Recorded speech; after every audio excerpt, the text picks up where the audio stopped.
Hello everyone, welcome to Dr. Pai's Astrology channel. This is Nav again, and today I'm delighted and welcome back to Barry Rosen. Hello Barry Rosen, how are you? Good, hi Nav, good to be back on Dr. Pai's channel. Today we're going to kind of do a lesson on Ayurvedic psychology, understanding multiple dimensions of meaning in Vedic astrology, and it's quite a fascinating topic. It's going to be kind of part of my new class on health, longevity, and death, which starts on May 10th. So it's kind of a preview also of material. I like to look at health multidimensionally, because obviously sometimes there's a mental component to health. If we think we're going to get sick, we get sick. There's an emotional component to health. If our emotions aren't working, then it kind of bleeds over and manifests on a physical level. So, and you can see this in the charts, and there are other special charts that help you kind of see how these things impact things, like the D30 chart, the Trimshamsha, the D27 chart. These kind of show an impact on health. Now, we're not going to be able to do the whole presentation today. Chances are we're going to divide this presentation into two parts. And so we'll do part one today, and then we'll continue soon, maybe next week, and to just so that we don't overwhelm you with too much material. Good. And so those of you who don't know me, I've been practicing Vedic astrology since 1988. I've been teaching Vedic astrology for 5 years. I do consultations. My real passion is teaching classes. I have about 30 classes that I've taught on my that are available to watch on my YouTube channel, and I do not on my YouTube. I do have stuff on my YouTube channel, but I do have them on to purchase on my website. And many people know me from Facebook under Barry Rosen or Astro Yoga or Spiritual Astrology and things like that. My website, appliedvedicastrology.com. So I usually start traditionally with some Vedic prayers. It's just, the tradition of Vedic astrology comes out of the Vedic priests who are kind of like doctors. And I find that if I get back to the Vedic prayers and start my classes and readings with them, that everything always just kind of flows out from Ganesh. So we'll start with some opening prayers. Om Asatoma Sadgamaya Tamasoma Jyotirgamaya Mrityoma Amritam Gamaya Om Shanti Shanti Shanti. Om Ganeshaya Namaha, Om Ganeshaya Namaha, Om Ganeshaya Namaha, Om Ganapataye Namaha, Om Ganapataye Namaha, Om Ganapataye Namaha. Vakritunda Mahakaya, Suryakoti Samaprapa, Nirvigyam Karame Deva, Sarvakaresu Sarvada. Dhyanamulam Guru Murti, Pujamulam Guru Padam, Mantramulam Guru Vakyam, Mokshamulam Guru Kripa. Sahana Bhavatu Sahano Bunatu Sahaviryam Karvavahai, Tejasvina Vatitamastu Ma Vivishai Vahai, Om Shanti Shanti Shanti. Om Aditaye Samaye Mangulai Buddhaye Cha Guru Shukra Shani Vischa. Rahave Ketave Namaha. Okay, honoring the great ones, Lord Krishna, Goddess Saraswati, Vedavyasa, cognizer of the Vedas, and my holy tradition of spirituality, going back to Brahmananda Saraswati. And I have many judges, teachers to honor who come before me. I've studied with many people. I do want to just quickly say that I am offering this new class because it's based on the need of the times, called the Astrology of Health, Longevity, and Death. It's going to be a live webinar every Sunday. It'll be from 2 to 4 p.m. starting on May 10th. I already have 10 people signed up, so it's really great. We will go into Ayurvedic astrology. Naf, did you have a question real quick? Oh, no, I said that's great. Really interesting class. Yeah, and then so it has some information on Ayurvedic astrology and chakras and health and subtle influences of in the chart, upagrahas, 64th Navamsha, health in the Varga charts, the Drekana chart, the Trimshamsha chart, timing health with dashas and transits, and then going into longevity and understanding how you predict longevity, how long somebody's going to live in their chart, having some lessons on timing death and timing, looking at different types of deaths, suicides, murders, assassinations, and escaping death, things like that, and then case studies on life and some deep information on life after death. I mean, there's nothing to fear about death because it's like taking off a coat, and nature kind of recycles us. And yet, you know, it's obviously a deep energy that's up at the moment. So it's good to kind of understand, you know, kind of the deeper energies behind it. So I've always been fascinated in Ayurvedic astrology, and you know, this comes out of it. This lesson certainly draws upon a lot of material from many teachers that including David Frawley, Louise Hayes, Chloe Wadsworth, Catherine Ponder, Tara Bilda, and many others. So our purpose today is to see the connections between mental, emotional, and physiological world and the outer world.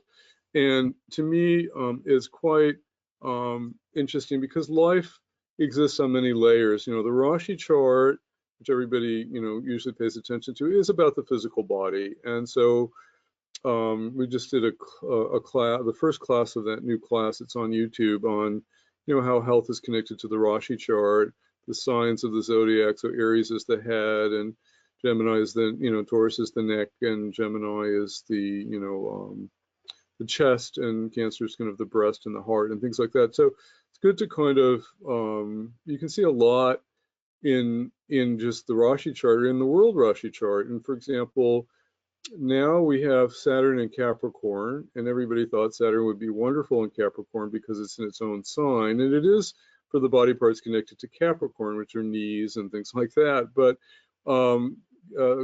Saturn in Capricorn is strong, and it's aspecting Cancer, and Cancer is connected to lungs and heart, and so certainly we're having a lot of problems there. Saturn is aspecting Libra, which is kidneys, and it's also, you know, even in the mundane world, it's the entertainment world, and suddenly, you know, stocks like Disney and movie cinema chains, you know, are going out of business, not going out of business, but they're just, you know, Saturn's restricting their energy. So, you know, you can just, you know, even see with the transits that, you know, there's an impact on, you know, the world health.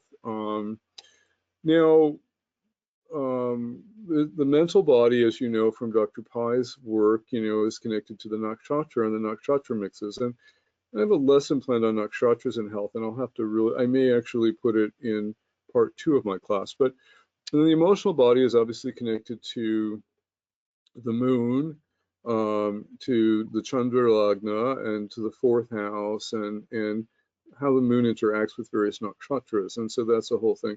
And then we also have the causal body, which is our belief structure, and, you know, what we believe kind of manifests in our life. And there are charts in for the causal body in the Varga charts. We can look at the D27 chart, which is called the Bamsha chart for health, and it's sometimes called the Nakshantramsha chart because, you know, there are that's the one chart when people want to look at Varga charts, how you connect the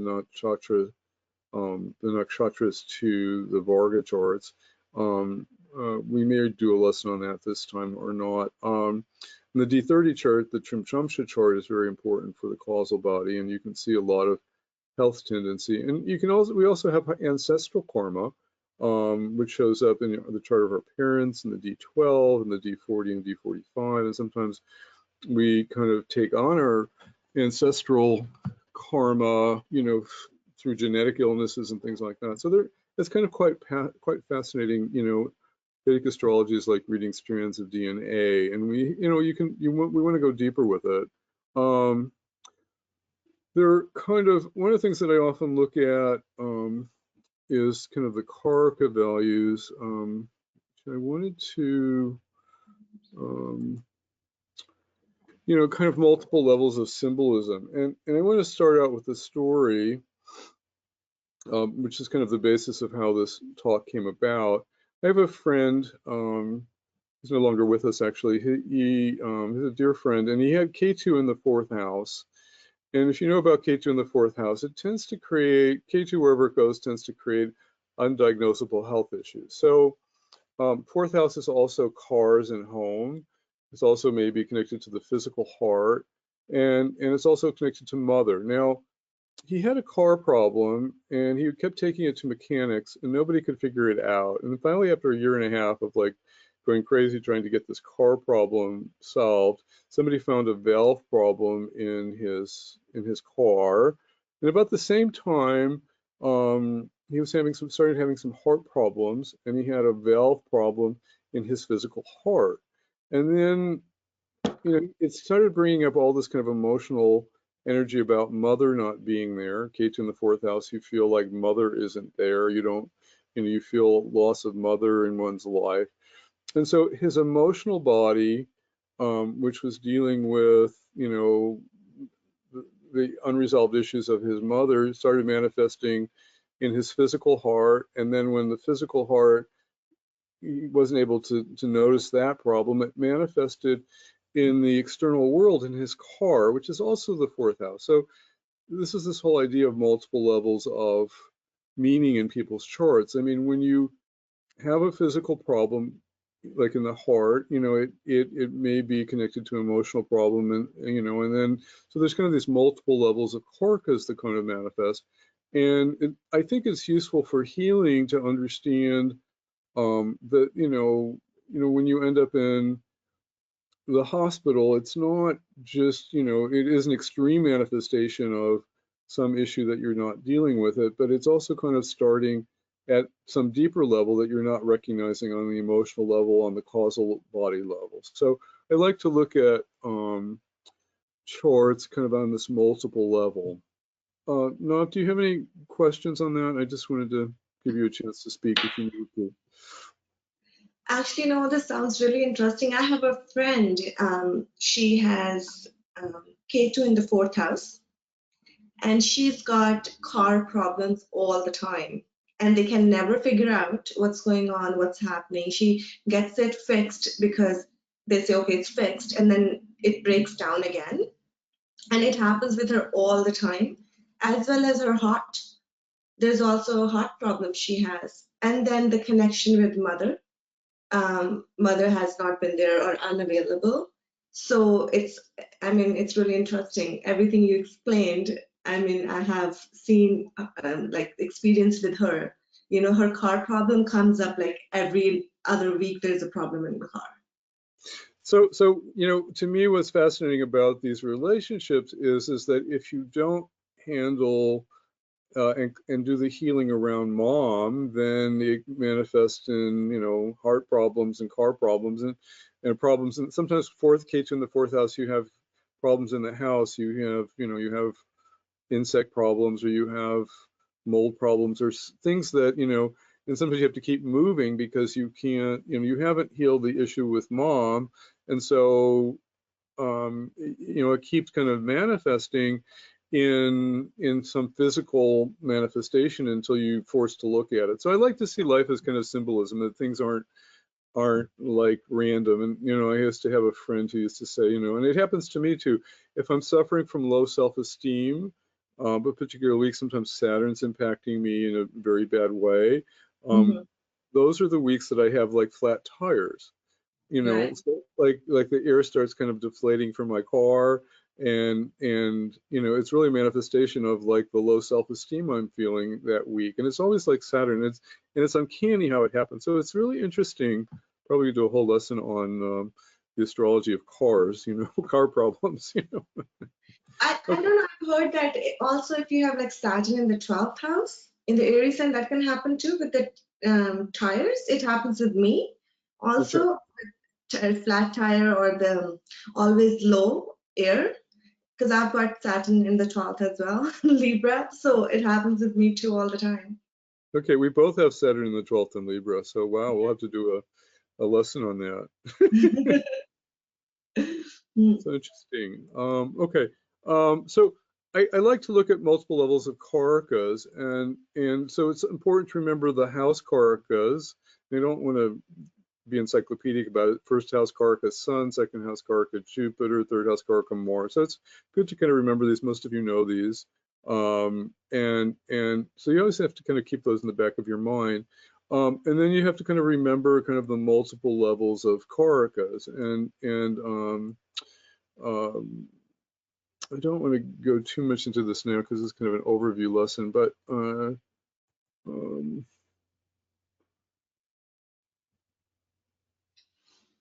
so, you know, I think it's important to kind of understand these kind of multiple levels. So sometimes, like, Sun in the 12th is a very kind of difficult problem. You know, it's called Marka Karkastana, which, you know, it's one of the more difficult things that you can have in a chart. And it usually, when you have Sun in the 12th, you have problems being seen. You know, the Sun wants to be in the first house, it wants to glow, it wants fame, it wants, you know, wants to be in the 10th house where it's got Digbal. In the 12th house, it's like hidden from view, it's hiding, nobody sees the person, and it creates kind of fall from status. It can create heart problems. It tends to create repressed anger. And so to me, when I see Sun in the 12th house, I like to recommend that people like get on stage. They go to Toastmasters, they go into community theater. And it's like the hardest thing in the world to do, but unless they kind of get the Sun out of the 12th house and get rid of the repressed anger towards father who wasn't there, you know, they developed heart problems. They, you know, they're gonna, you know, be perpetually suffering at work because they're not promoted. So they have to kind of, to heal the Sun in the 12th, they have to get it, you know, they have to kind of, you know, get on stage. They have to do things that are harder for them. And 12th house planets, as you know, are very hard to heal because they're really deep unconscious patterns, and you don't want to heal the 12th house patterns because they're just too hard to deal with. You know, there's no way I'm going to do that. You know, so but anyway, you know, part of healing means kind of like looking at these kind of issues and like bringing them out. So we can go through all the multiple levels of all the planets. I'm not going to do that because it's, you know, too encyclopedic to do, but you know, Sun is confidence, low self-esteem when it's weak, it's bosses and leaders, it's, you know, the right eye, it's eyesight, it's heart vitality. You know, when it's weak, you know, you get stomach problems and spinal problems and stuff like that. So when you're looking at problems in this with the Sun, if the Sun is afflicted by Saturn or Rahu, or it's in difficult houses like the 12th house, you know, you have to kind of like extrapolate all the karakas and just, you know, just remember, you know, what it usually boils down to is that, you know, when you have Sun in the 12th, the person's father wasn't there enough and they develop low self-esteem and low self-confidence. And so you have to encourage them to work on their confidence by, you know, studying with somebody like Jack Canfield and doing seminars and building self-esteem. And it's not just, yeah, they'll have problems with bosses and fathers and eyesight and all those things, but on an emotional level, ultimately they need to work on their self-esteem and their relationship with their father. They need to kind of like maybe father somebody. So the Sun in the 12th is not going to be very good at being a father. So like the remedy is to actually like adopt a kid, like big brother, big sister, be a father to a kid, be a father to your nephew or something like that. And you may not feel very good about being able to do it. And the things that are really hard to do are the things that we need to do. So, you know, that's how this kind of multiple level healing kind of works. You have to sometimes you have to do the things that are hard to do. If you want to get rid of the physical problem, you have to do something. So like even your friend who has car problems, I mean, she really has to kind of nurture others, be a better mother. If she takes on the karaka of the 4th house for mother and nurtures other people or cooks for other people, it may eventually lead to healing her relationship with her mother, and then her car problems will go away. But until she kind of works through all those things, it's, you know, the physical problem will keep manifesting to point her to heal the deeper problem. You see? Right. Mm-hmm. Yeah. So we can do this with all the, all the karakas. Again, I'll do this probably in a larger lecture in my class, but I just, just giving you an example that, whenever you look at the multiple levels of the karakas, then you see that, how you have to come up with the remedy. So with the moon, a lot of people have weak moon, particularly if it's in like 6th or the 8th or the 12th house. Again, difficult relations with mother and emotions. You have moon in the 8th house, you've got to kind of, you're not good at expressing your emotions. That's the hardest place for the moon to be. So you have to get into a sharing group where you kind of like learn to start sharing your emotions. And people with moon in the 8th house, they don't want to share their emotions, but until they do that, they're not going to kind of heal all the moon issues that are in their life, you see. And once you 8th house, sorry, 8th house or 12th house, you meant? 8th house, 12th house moon is not nearly as bad, but it's 8th house moon is the worst. 12th house moon is difficult. Okay. Yeah, moon in the 6th, 8th, or the 12th house are really kind of the difficult ones to have. And, you have to kind of, to heal it, you have to kind of work on your moon. You have to work on expressing your emotions. And maybe you have to nurture others, or again, you didn't usually moon in the 8th, you didn't feel nurtured by your mother. So you have to nurture others. You have to express your emotions in order to kind of heal those kind of energies. So it's kind of good. There's this whole multiple levels of karakas. We could look at all of them, but I mean, I would probably take the whole lesson. I kind of want to give some broader principles. Okay.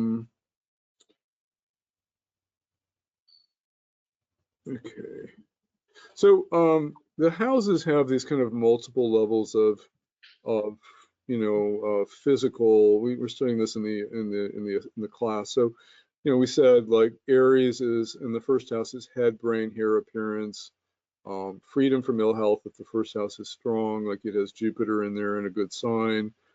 Second house, face, right eye, teeth, tongue, mouth, nose, speech, nails, steadfast of mind. So you put a benefic in a good sign in these houses, then you don't have problems with these things. You've got Jupiter in the second house and Sagittarius or Scorpio rising or something like that. You probably don't have dental problems if there are no malefics like Saturn or Rahu or Ketu aspecting it. So, and that you put a malefic in the second house, you have problems. Like when I had, I have Rahu in the second house, and I just, I had probably 10 years of dental work going on when I was young.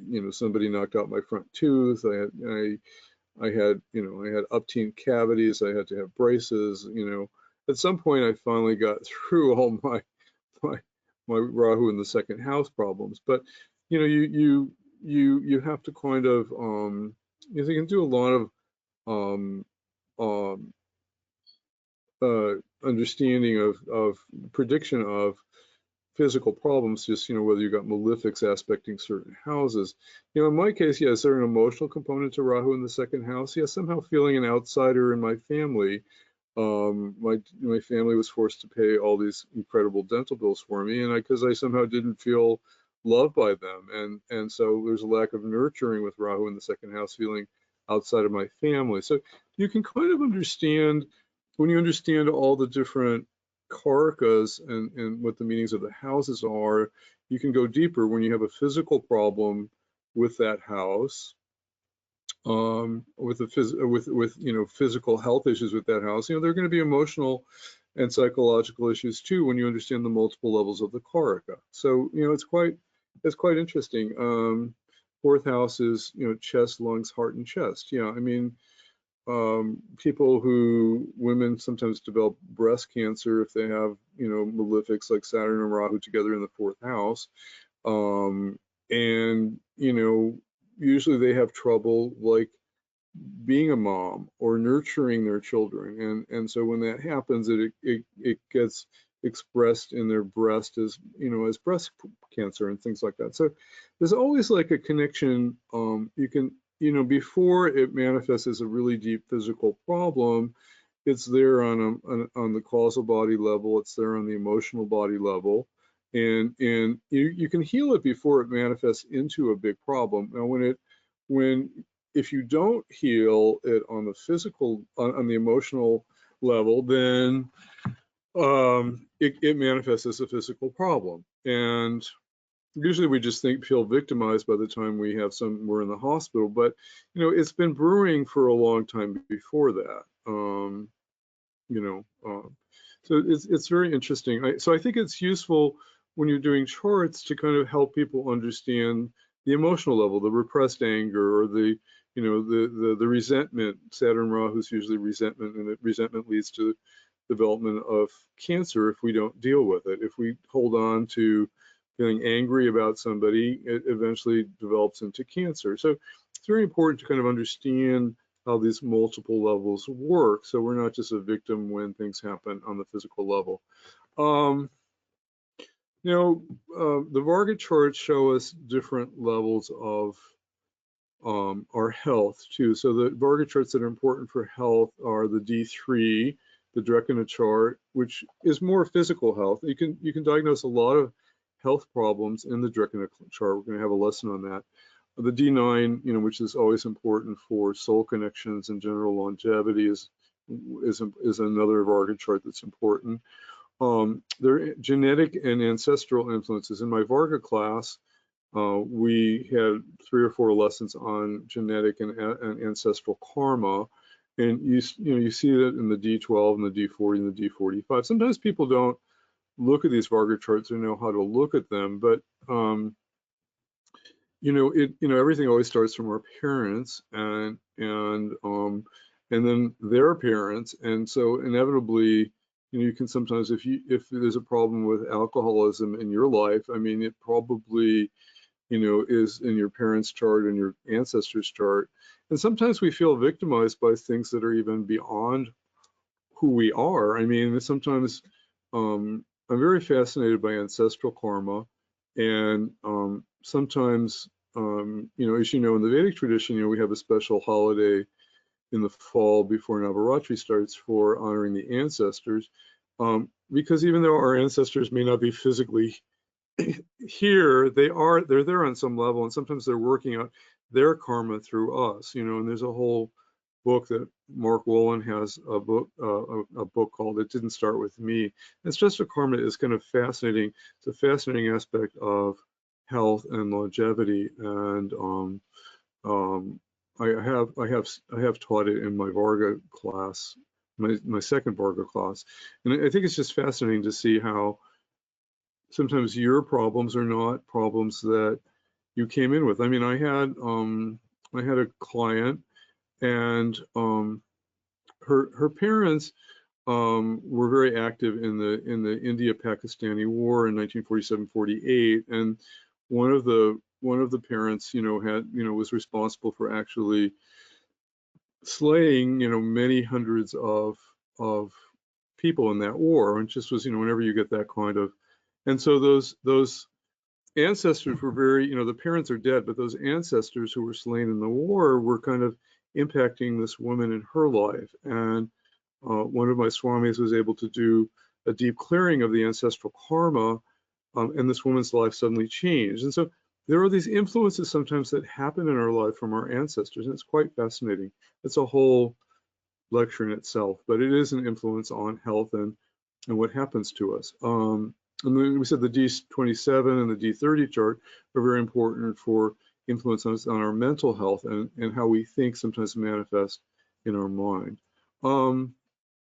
So I like to look at things kind of on these multiple levels of existence. So like if we have trouble with Aries, with Mars, with our head, it's about what we show the world, how we are recognized. Mars, Aries, it likes to be acknowledged. It needs ego. It needs its backstroke. So if you're doing an Aries rising chart, or if you are married to an Aries rising, the most important thing you can do is make them tell them how good they are. They need their ego strokes. And when that doesn't happen, if you have malefics connected to Aries, particularly like Saturn in Aries, where we know it's debilitated, then we get, you get these kind of self-esteem problems, self-deprecation, Sometimes it manifests as hair loss, baldness, and that creates, intensifies the self-esteem. If we're bald, we don't feel good about ourselves. We don't like to be in relationships. Saturn in Aries, may we lose strength and tension in our bodies, and we ultimately need Jupiter in there to come to the rescue, and so that we feel good about ourselves, that we increase our self-esteem. But all these things are kind of connected. And that's just that can be Aries rising or Aries moon, right? Yeah. Yeah. Okay. Yeah, so it's kind of interesting. So like you can have like ears. Now ears are the third house, the right ear is the third house, the left ear is the 11th house. It's our capacity to hear. Problems mean sometimes you don't want to hear. When you're a kid, you develop an earache. You don't want to hear what your parents are telling you to do and not to do. They don't like to be told what to do, and it creates some agnes.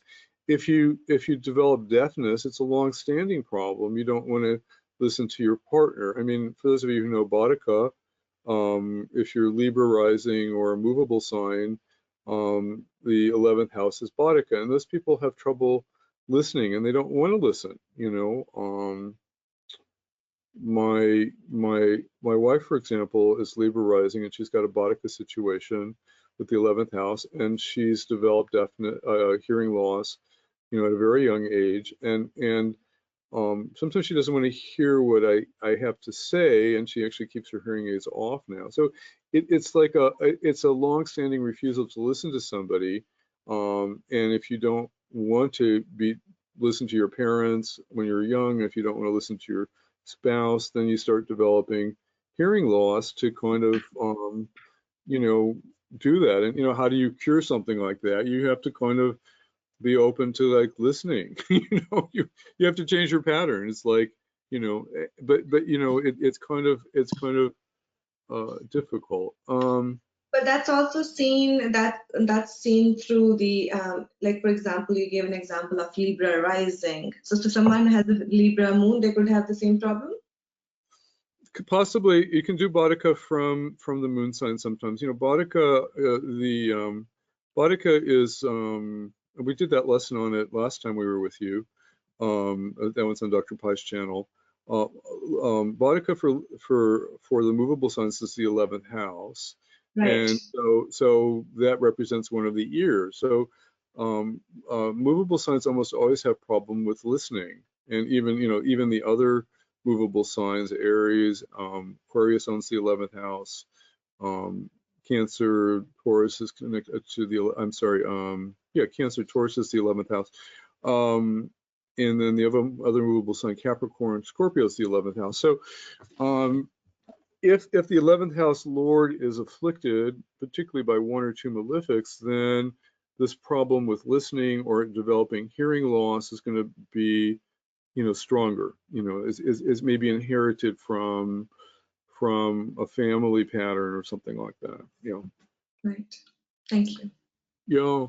So other multiple levels of existence. So we have eye problems, very common. Second and 12th houses are eye. The right eye is the second house. The 11th, the 12th house is the left eye. And eye problems represent things that we don't want to see about ourselves or about life or present. So when sometimes you get young children with these big, heavy glasses, they have trouble seeing what's going on. They don't want to see what's going on. If their parents are fighting, sometimes they'll emotionally develop eye problems because they don't want to see their parents fighting. It's kind of a thing. Sight has a very deep emotional connection. I used to work with an eye doctor who's an optometrist, Dr. Sirota in Chicago, and he used to prescribe glasses to heal your emotions, and actually they worked. It was very interesting. Let's see if I can pull up my chart here.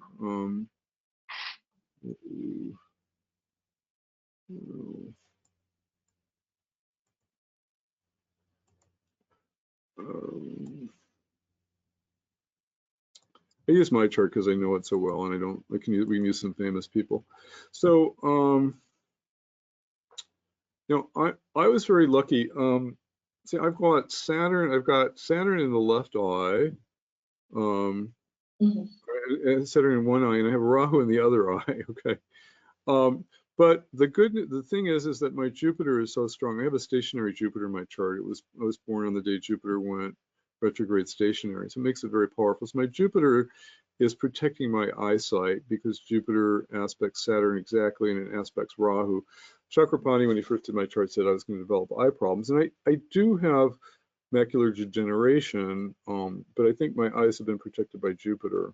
But when you have malefics in the second and the 12th house, you can easily develop eye problems, and it can be like you don't want to see something. You're afraid of the past or the future. And when the sun and the moon are afflicted, it also creates eye problems because they're the carcass for sight. So it's very interesting. So when people have eye problems or serious eye problems, you have to ask them emotionally, what are they not wanting to see in their life? And you have to encourage them to heal that, otherwise the physical problem gets worse, Right. So headaches, headaches are afflictions to the first house or the ascendant lord by a malefic by like Mars, Saturn, Rahu, Ketu. What are headaches about? They're about invalidating ourselves, about what I'm making myself wrong for. So we have to kind of forgive ourselves. When people develop migraines, they're pressuring themselves a lot, right? Maybe Rahu aspecting the first house or the first house lord, too much ambition. I'm not doing enough. I'm not good enough. They start developing migraines because they just aren't really, they're being too hard on themselves. They're pressuring themselves too much. Sometimes there's suppressed anger or sexual tension involved in headaches too. So you have to kind of, when you have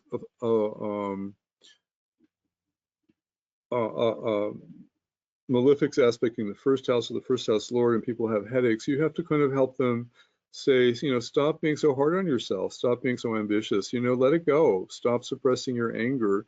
And when, headaches are a huge problem in our world. I mean, how many people buy out, pain relievers because, and it's usually we're too hard on ourselves, we're expecting too much of ourselves, and then it creates, a buildup of tension in the head. So obviously, afflictions to Aries are also going to create headaches too, right?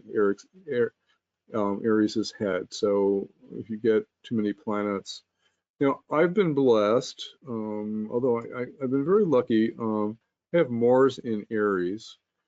So, obviously in the Lord of the Sixth and the Sixth. So I think it's protected. I have been very lucky. I almost never get headaches. And even though I have Saturn kind of afflicting it, the Mars in Aries has been very strong. So I've been very lucky with that. But, if you get people with Saturn in Aries, inevitably you talk to them, they always just always dealing with headaches, So afflictions to Aries or the first house lord are going to be a problem.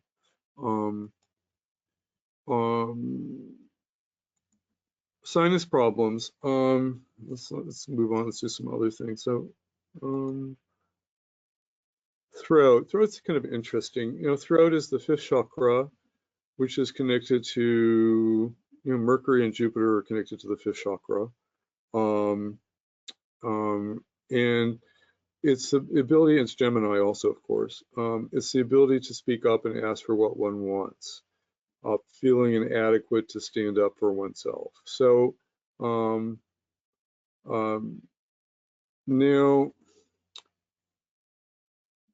so if you develop tonsil problems or thyroid problems, it's connected to Venus and Taurus, frustrated creativity. If the fifth chakra is blocked, it's you're resisting kind of speaking up, malefics afflicting the second house. So my chart, I do have this problem. I have so I have Saturn in Libra, which is exalted here, aspecting my second house, and I did have my tonsils out when I was 4, which was pretty common then, but they got infected and things like that. And then later in life, when I had Rahu transiting through Sagittarius, I developed a tumor in my throat. It was in my parathyroid, in my thyroid gland, and I tried not to have it operated on, and I eventually did have surgery, and then I got better. But it created all these kind of health problems. They were there for many, many years. But what was happening is, when you have Saturn aspecting the second house emotionally, it's like your Saturn is in the 12th is always kind of blocking. It's repressed, So I wasn't speaking, second house, as I said, is about kind of speaking up for oneself, asking for what you want. But ultimately Saturn aspecting the second house, feeling inadequate to stand up for oneself. So I was when I did a lot of soul searching when I got this tumor in my throat. It was luckily benign. And because, again, you can see this in astrology. Whenever you have Jupiter aspecting something, it's God's grace. It saves the day. So Jupiter will create benign tumors. Without the Jupiter aspect, it could have been a malefic tumor with Saturn and a Rahu influence. But it was a benign. Jupiter always saves the day with its aspects. That stationary Jupiter aspect in my second house prevented it from being super serious. But what it was trying to tell me is that I wasn't speaking up in my marriage about what I needed in my marriage, or I wasn't speaking up against, when I had problems with employees at work, I would repress that energy. So the Saturn aspect was kind of repressing the energy. And so the tumor developed, to make me look at the fact that I was holding back. So after I had the tumor out and I understood the emotional, psychological component of what was happening, I started making sure I would not repress my emotions. I would not repress what I needed to say. So, and that changed the energy. I haven't had this problem return locally because I learned that I needed to speak up and not repress what I needed to say. So if you stifle your creativity, if you stifle your anger, you develop problems in the throat chakra, you're not speaking up.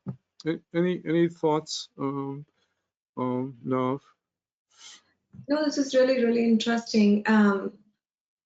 With Saturn in the second house, the aspect too, because it's aspecting from the 12th, right? To the second. Yeah, and then you also mentioned the person can also develop, did you mention that person can also develop like thyroid issues too? Thyroid issues can happen if Venus governs the thyroid. In my case, I have Venus and Saturn exchanging houses between Capricorn, and so I actually don't have thyroid problems, but in people's charts, if you have like Venus conjunct K2 in the second house, my wife has that. She has thyroid problems. Whenever Venus governs the thyroid. When Venus gets afflicted by malefics, particularly Rahu and Ketu, it will develop thyroid problems. And I think 50% of the population have thyroid problems. It's very common. Okay. But in my case, Jupiter saves the day in my chart. But the point is, there's an emotional component to the physical problem. If it's really important to understand. You can see the emotional level in the chart. You can see the physical problem in the chart. The physical problem manifests if you don't deal with the emotional problem. So I didn't deal with my stifled speech. I had to develop a tumor. So I would look at it. When I finally, did a lot of healing work to understand what was going on, I was realizing what I was doing, and I changed the pattern so I wouldn't repeat the problem. Let's see.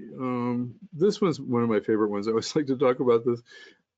Back problems. Now, 7th house is back, and 7th house is relationship, and 7th house Karaka is Venus. I inevitably find that if people, as you know, no planets do well in the 7th house. 7th house is like sunset. I don't have anything in the 7th house, luckily, but I'm trying to think if I have a chart I could show you. 7th house is sunset, and at sunset you get tired. You drive into to the west into sunset, you can't see anything. It's like a blind spot, and every planet is considered weak. And like Adolf Hitler has like 4 planets in the I usually don't bring up his chart, but he has 4 planets in the 7th house. I don't like bringing up his chart, but Hitler's chart. I don't know where it went to. Yeah, it vanishes because I don't like ever bringing it up. But oh, okay. Let me. I'm sorry, I did have it up here. I don't. The database ate it up lately. But anyway, like Hitler has 4 planets in the 7th house, and planets in the 7th house just have poor. They lose a lot of energy, and like even he has an exalted. Hitler has an exalted sun in the 7th house. It was like, he had all this charisma to be this great leader, but he was out of dharma. It's like planets in the 7th house also get out of dharma, so they're twisted. Anyway, so 7th house planets, 7th house is back, and so when you have planets in the 7th house, I think Princess Di also has. I don't know if she had back problems, but she okay, inevitably, I find that when people have back problems, they have relationship problems. So, and that will turn up in the 7th house. You put Mars or Saturn in the 7th house, or Rahu in the 7th house, or Ketu in the 7th house. Those people particularly will have back problems. Sometimes they end up with needing back surgery. And usually, kind of the back is like a blind spot. You can't see your back. Sometimes you put even benefics in the 7th house, like Mercury, Venus, and Mercury. Sometimes people have too much sexual energy. Their spouses are prone to affairs. They can't see the affairs, and they're feeling that something's wrong, and the problem kind of manifests in their back. And so to me, it's quite interesting when you have malefics in the 7th house or aspecting the 7th house. People are dealing with unacknowledged spousal problems. Again, the 7th house is like a blind spot. I talk about it in my book on finding your blind spots. You tend not to be. I mean, when you have planets in the 7th house, even when they're benefics, you're even blind to the fact that maybe your spouse is having an affair. Like Mercury in the 7th house, usually you attract spouses that have affairs, and but you're kind of blind to it. You don't see it, and then when it comes up, it's just kind of like, it sends you into a problem. Maybe you develop back problems as soon as you find out that that's going on. But so if you want to heal chronic back problems, you've got to heal your relationship, so you've got to do counseling. You've got to talk to your spouse about what's going on. And so when the back goes out, it's telling you work on your relationships. And 7th house is also business relationships. So you can have back problems if you have business partners that, are twisting you around and you're not dealing with it. Okay. There are different parts of the back. Lower back is connected to lack of financial support. So if you have lower back problems, you don't feel supported financially. That could be by a spouse. If your husband doesn't give you enough money for your household, you could develop lower back problems. If you have middle back problems, it's guilt about the past. If you have upper back problems, it's also emotional support. It's quite fascinating. 3rd house, lungs, and certainly lungs are obviously on everybody's mind today. The lungs are connected to the moon, to Mercury, and to Gemini, and to Cancer. So lungs are a very big organ. They kind of like the heart. The heart is both the 4th and the 5th house. It's Leo. Leo is the heart of the lion, but it's also, the emotional heart is. It's thought that the moon is the 4th and 5th house. I don't know if it's the right ventricle and the left ventricle they overlap. But I feel like the lungs also kind of overlap a couple houses because it's very big organ in the body. I don't know if you know. So 3rd house is usually thought to be lungs. So if you have afflictions to Gemini or to Cancer, and we have Saturn afflicting Cancer now in transit, and suddenly the world's dealing with lung problems. So we have to think that when Saturn finally goes out of Capricorn and is no longer aspecting Cancer, that the COVID thing will really go away in a bigger way. And realistically, these pandemics can take a couple years. I mean, the history of these pandemics, the Spanish influenza went 2 years, 1918 to 1912. Bubonic plague, went a few years. These things don't go away right at once. And so it's kind of like, it may be naive to think that this thing will go away, and I don't think it will. And with Saturn and Capricorn aspecting Cancer, and kind of the lungs of the world, you can just see that it's not going to go away right away. But lungs represent our capacity to take in and give out life and to live fully. Are we breathing in life? If people develop asthma, it's kind of like they're not willing to take in life. They're holding back. People, you need to, when you have people have lung problems, you always recommend pranayamas. I've been teaching breath work for 30 years now, because it's, when you have emotional problems, you're holding on. Like, think about, when you're fearful, what happens? You stop breathing, you hold your breath, right? You're fearful, Right. you stop breathing. And so you're not willing to kind of embrace the fear and go through it. And when you stop breathing, you can't deal with it because there's no air getting in, no prana getting in, and you develop problems. People who smoke, cigarettes and things like that, they deny life and they mask their feelings, and they're not, one way of, people probably don't know that, tobacco actually is a drug that anesthetizes the emotional body. So people who can't deal with their feelings often turn to tobacco, and the tobacco blocks their emotional body.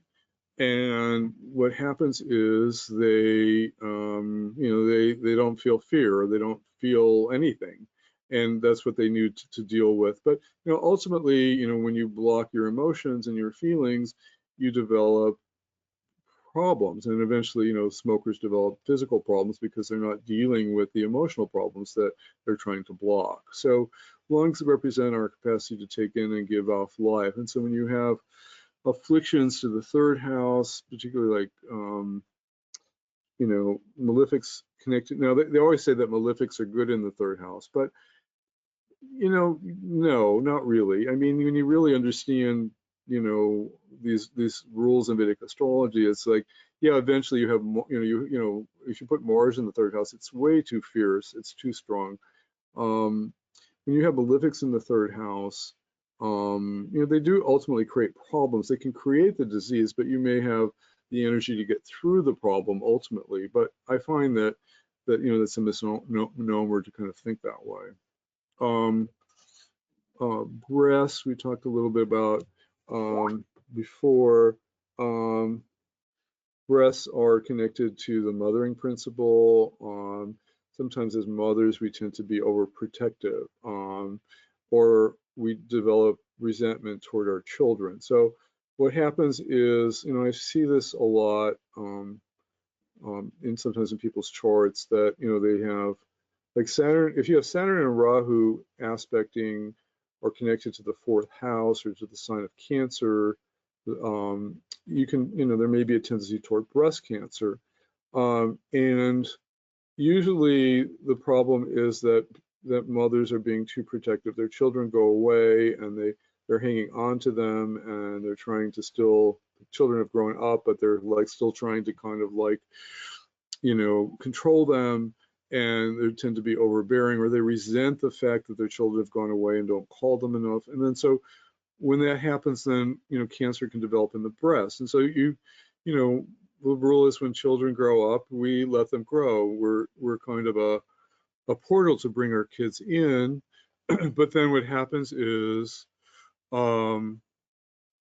we have to let them go. They have their own lives. And if we don't let them go, then we develop problems in our, in the fourth house in the breast and things like that. So kind of interesting.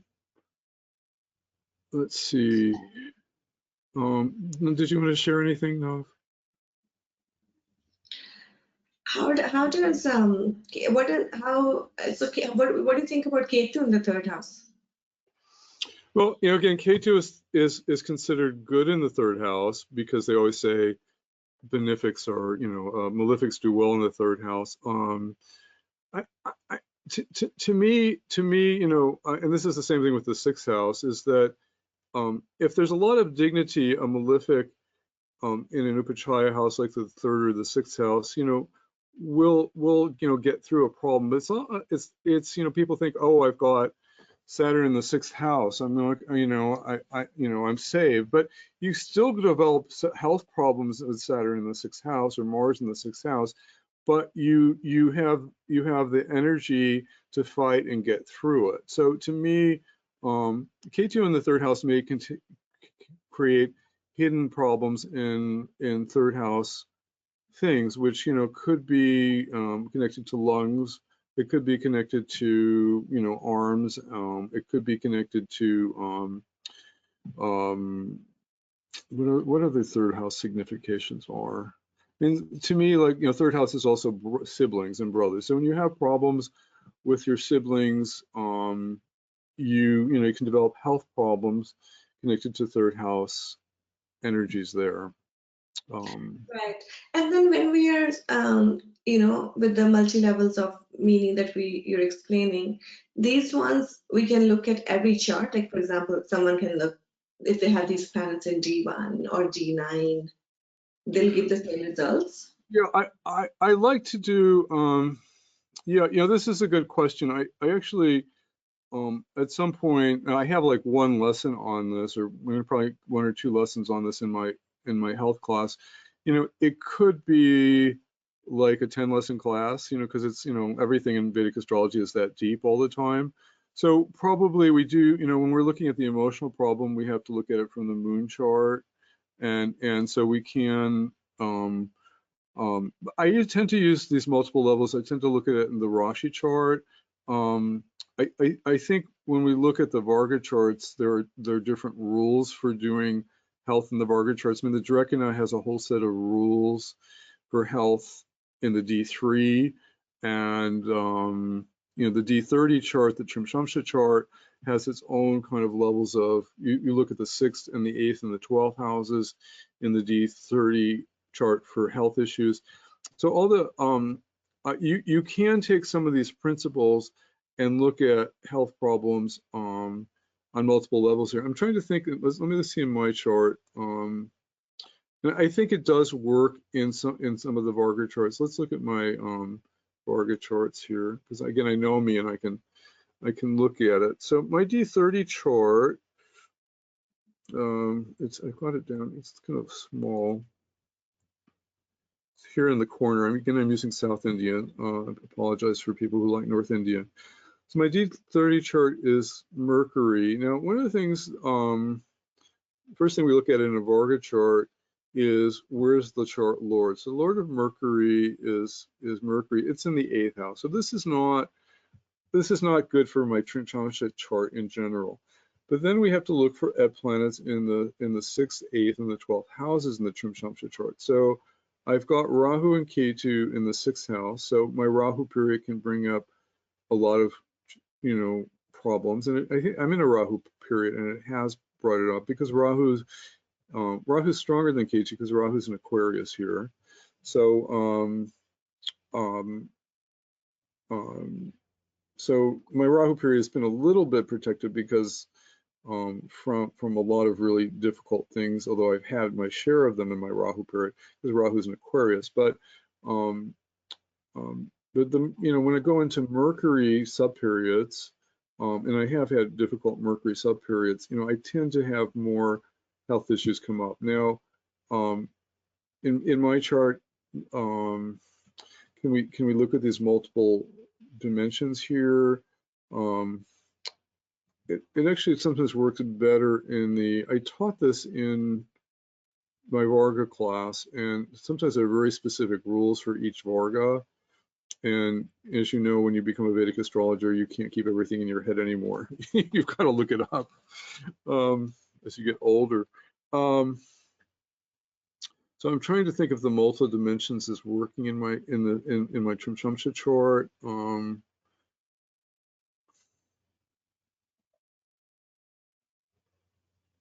I have had like emotional problems now. So we look at the Trimshamsha chart. I've got Moon debilitated in the 3rd house here.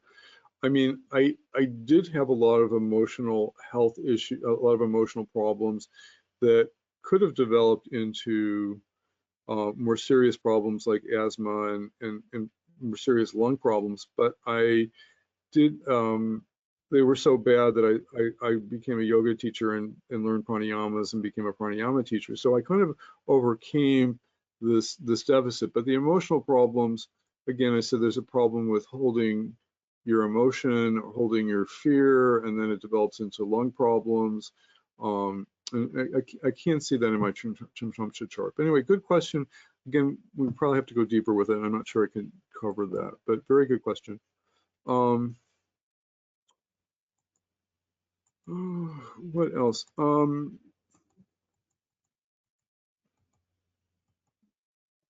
Let's do knees. That's kind of interesting. Capricorn. So knees, Capricorn and is connected to knees. The 10th house is connected to knees. The Saturn is connected to knees. And I have a lot of, I have an older generation. I have a lot of friends of mine who are getting knee replacements, and because the knees stop working at a certain age. Now, it doesn't happen to everybody, but knees represent flexibility. They have to do with pride, bending ego, and being stubborn. And if you develop knee problems, you're stuck. You're not able to be flexible. And sometimes pride and self-righteousness get involved. Jupiter is debilitated in Capricorn. One of the problems with Jupiter in Capricorn is it can be self-righteous. It wants to. It's like you've got to follow my beliefs. My beliefs are the only beliefs. My religion is the only belief. And so if you have that kind of stuck energy connected to knees, then you could develop knee problems. Now, to me, it's interesting too. We've got a lot of energy in Capricorn in transit now. So Saturn's in Capricorn. So my sense is that we're going to have fewer knee operations now. But we also have. I do look at the outer planets. We also have Pluto in there now. We have Mars in there in transit now, and then we have Jupiter in there for a year and 3 months, total between the 3 months in there now and until June. And so, you would think that we may be developing more. Saturn in its own signs should support knees over the next couple of years, but at the same time, Jupiter is not going to help the situation. Even though Jupiter is a benefic, it's just on an emotional level, it's developing self-righteousness, and I think it can cause the sense of not being flexible and getting stuck in my way is the right way. I'm right. You do it my way. Right. And if someone has planets in Capricorn or in the 10th house, for instance, if someone has Saturn in Capricorn or Saturn in their 10th house, are we looking at the same results? Well, okay. So again, with Ayurvedic astrology, you have to remember, obviously, if you have a planet in its own sign or with dignity, it's going to support that function. So Saturn in my mind, Saturn in Capricorn, if you have Saturn in Capricorn in somebody's natal chart, they're probably going to have strong knees and not have knee problems, unless there's like a Mars aspect to it or a Rahu aspect to it or another malefic aspect to it. So I would say when you have a planet in its own sign, like I said, I have Mars in Aries. I don't have headaches. I'm very lucky because I have Mars in Aries that had a planet in its own signs protecting my head. I have had head injuries, but I tend to be very blessed with not having headaches. So in my mind, yeah, you have to look at the 10th house for knees. So like if you had, let's say you had a couple malefics in the 10th house or aspecting the 10th house, it might lead to knee problems. And it would be in a certain period, right? Again, it's not like you have a health problem all the time. Does it come up during a certain dasha or a certain transit, that kind of thing. Yeah. Right. Thank you. Good question. And then feet is Pisces in the 12th house, right? So it represents understanding of life and ourselves, past life and future. Old people have trouble walking. There's no place to go. The 12th house is also, Pisces is the lymphatic system. And, the lymphatic system is very, it runs through your whole body. It's very key for if your lymph system gets clogged up because you don't do enough exercise, and you develop all kinds of problems. So Pisces and the feet in the 12th house represent our ability to understand ourselves, our past, our present, and our future.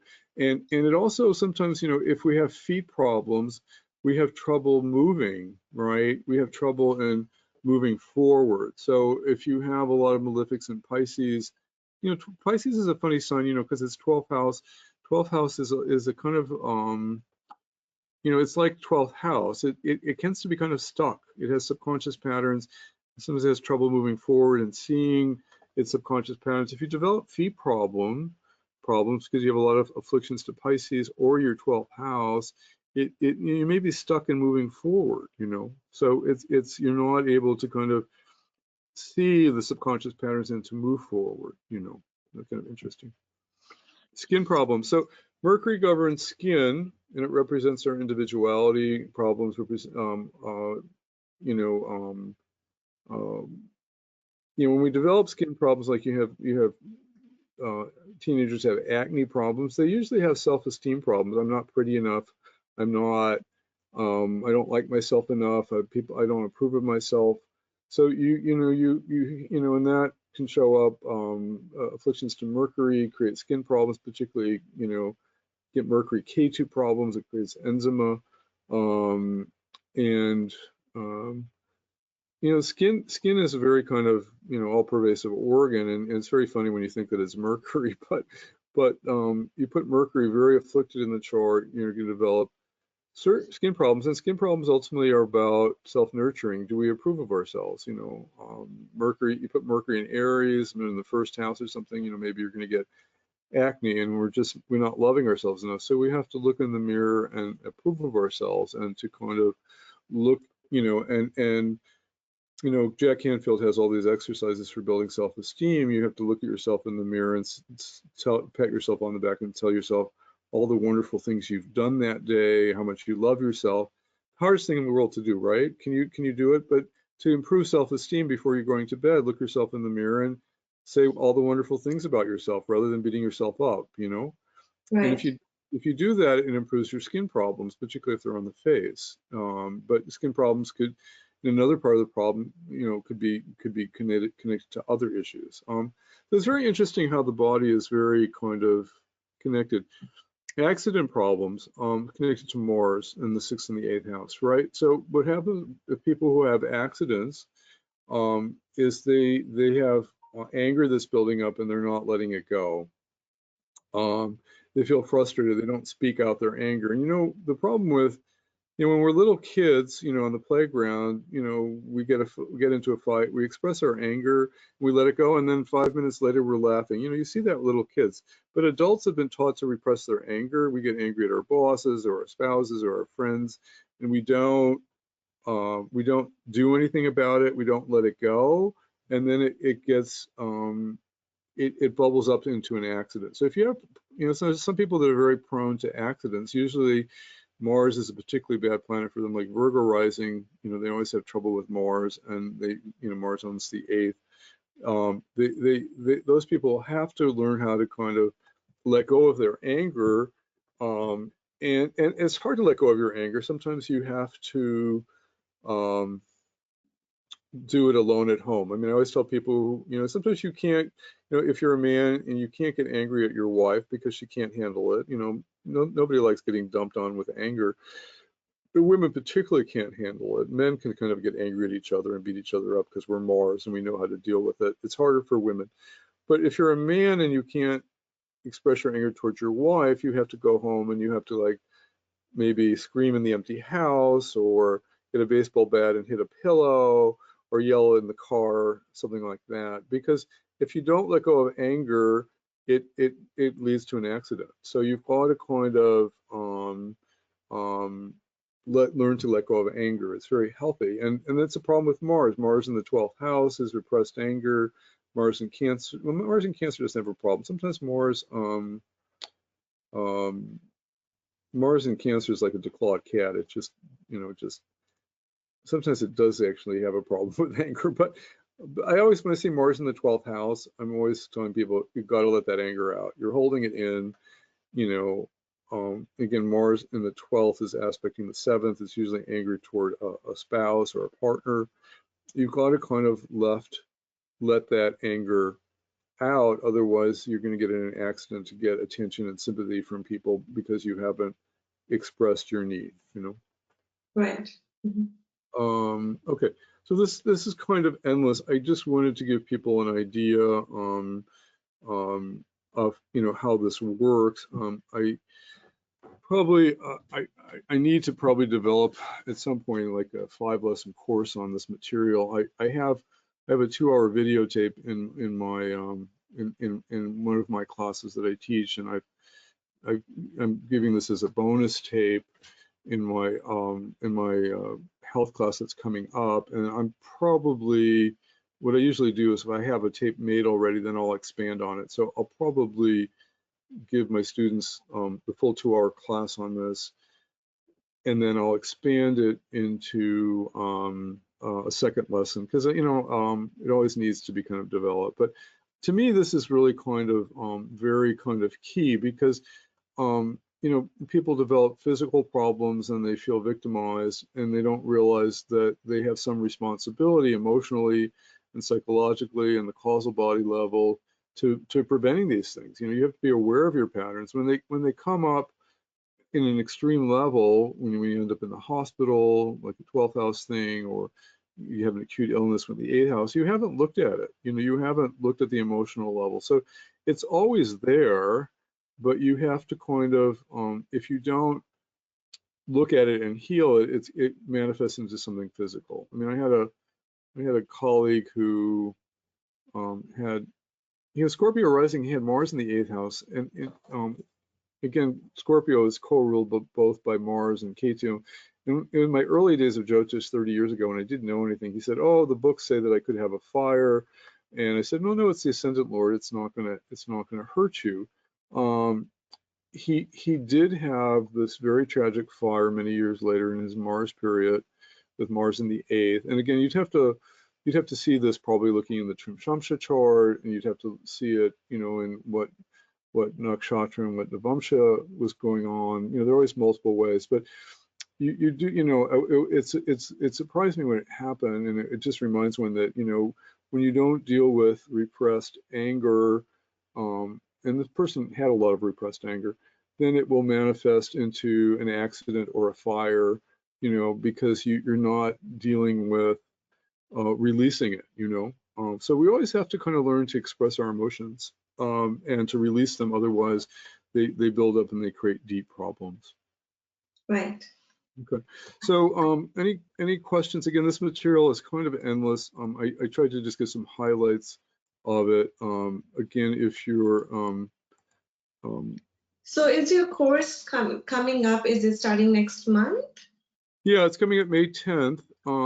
It's live. I mean, I have a lot of, I call them canned courses because I've done them and recorded them, and you can watch them at your own leisure.